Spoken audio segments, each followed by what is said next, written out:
Today's video reminds us that even highly untrained and highly unskilled people can defend themselves successfully with firearms.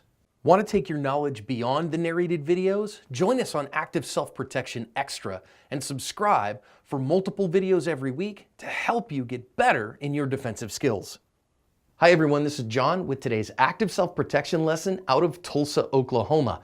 The surveillance video that we're going to see here was released by the liquor store owners, and it has so many lessons in it for surviving an armed robbery that I'm actually going to do an Active Self-Protection Extra video as well to talk about all of the lessons in depth, and we'll put a link in the description to that.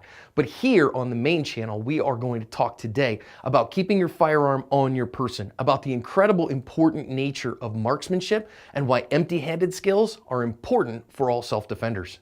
So the robbery's already in progress. We can see the head of the armed robber at the very bottom, and this young woman is trying to get the register open. See her go under the counter there, and we're going to see why in a minute, while this guy flashes a shotgun there and starts taking money out of the till. Now, if you go read the news stories, this guy's wanted in about 10 other armed robberies as well, so this guy is not his first rodeo, and we're going to see he is on the kind of end spectrum of guys who are willing to fight. Now, she's waiting her turn. You notice her, she's just sitting there with her hands up, and now when he starts to go out, she dives under the counter to get a gun. And she gives it over to the older lady who has that, and I think that's her mom. And now they hide. When the guy comes back, though, mom puts a shot out on him, and now she takes another shot, and we're going to see her take a third shot there, and then kind of go in and at least grab the door, I think, and lock it. Now, when they come back around, though, the door has been shot out here. So what you're going to see is as he's coming back into the store here in just a second. As they're staying around, he leaves for a sec, but then he comes back, and she's going to put another shot in him right there that gets him in the leg. Now, you're going to see the fact here that he pulls his little balaclava down, and he's bleeding out of his mouth. You can see that. He's been shot in the chest is what it looks like to me for sure. And now he's going to wrestle this lady for her gun. And the young lady had grabbed the gun as well, shoots him once in the back there. And now the fight is still on, though, and she's trying to figure out what to do with her gun and still on the phone. You see her actually on the phone while this other woman is fighting for her life for the gun, and she gets pistol whipped. Now this girl shoots at him again, and he tries to take a shot at her. But from the information that I've seen in some Facebook comments from people that know this family, the gun was empty. Now, he is in critical condition. The police eventually got him. The ladies ran off, and thankfully, the worst they had was the mom had a big split on her scalp. So let's go back and learn some lessons out of this one. First of all, she's trying to get in there, and you notice that she first dives under the counter when she thinks she has an opportunity here. And this is why I say don't keep a gun under the counter, because she didn't have an opportunity. Now she's going to very wisely back out of that when she realizes that she's not going to be able to make it in time, and instead feigns compliance and keeps looking for a better opportunity. Now I did want to show you here, if you were wondering, gosh, what was this guy doing? Well, he's got a shotgun there. He's got a sawed-off shotgun that he's got in his hand. Clearly a deadly threat to everyone, and so deadly force is 100% justified in this instance. Now, as he's going to get the money out of the till, the younger woman here is feigning compliance. If she had her firearm on her person, she could have absolutely smoked him right here. He's not paying attention to her. She could have just drawn that firearm from anywhere on her person and gone to work on this guy, and it would have been over in a much faster fashion, but she'd have had to have it on her and had to have been skilled with it in order to do that. And instead, I love that you can see in her eyes and in her face that she's looking for an opportunity. She is waiting for her chance, and that's why she's creeping back towards the counter here and looking for it. Again, this is why I don't recommend a gun under the counter, because he could have found that gun just as easy as she got it. Now she finally does go and get it, but this guy is going off, and I like the fact that she went and armed herself even with him going out of the store, because you don't know if he's going to come back, and therefore it's wise to arm yourself and not to chase the guy out of the store. That was really wise. Now when this lady here, she's checking this gun, I'm not sure what she's checking it for, but I do love that they went and hid behind the counter. I think that was wise. Get down, get away from danger. Maybe it would have been good to lock the front door or to get to a back room, but I love that they got out of the way where he couldn't see him. Then when he comes back, she takes a shot here, and I'm not positive if that shot got him or not. It didn't look like it made a huge impact on him, and a high center chest or a gut shot from there would seem to have done something, but like we said earlier, the guy was bleeding out of the mouth, or at least it looked like he was bleeding out of the mouth a little later, so I think she might have got him.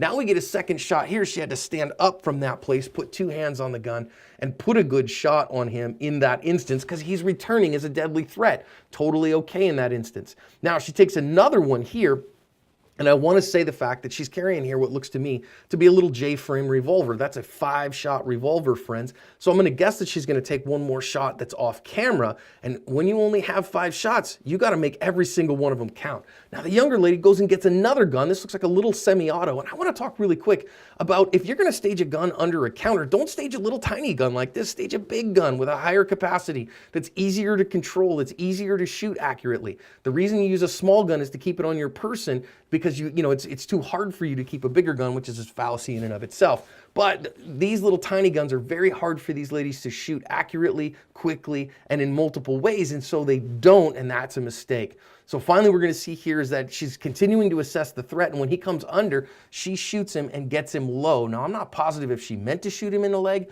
or if just she was so flinchy from that little tiny gun going off in her hand that the shot went low. But marksmanship is king, friends. You got to put it in the high center chest and in the center of available mass. Now, gotta control distance here. If you're in a deadly threat, if you're pointing a gun at somebody, boy, this guy has shown himself to be a deadly threat many times. You gotta make him stop, and they did not make him stop here, and so now this woman is in a fight for her life with this gun. Now, I don't think she knew that this gun was empty.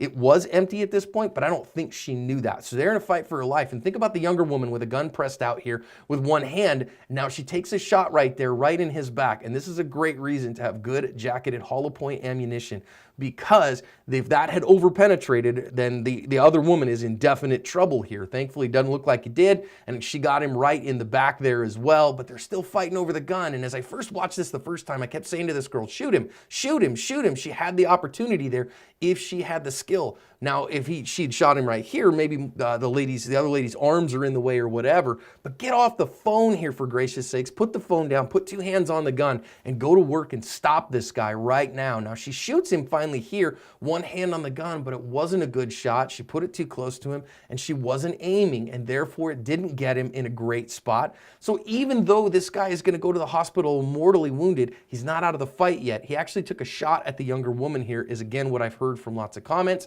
but thankfully the gun was empty, and therefore he did not shoot her. Don't know if he'd have hit her anyways. But you can see how badly injured he is, but he's still in the fight, which is why we say if you have to shoot somebody, shoot until the threat is totally stopped.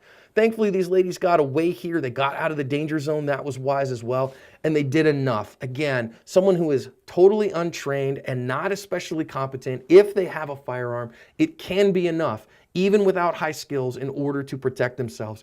But let's make sure that our attitude, skills, and plan are in place so that we give ourselves a better chance of stopping the threat sooner before we get hurt. And instead, we more quickly and with more margin for success cover our asp.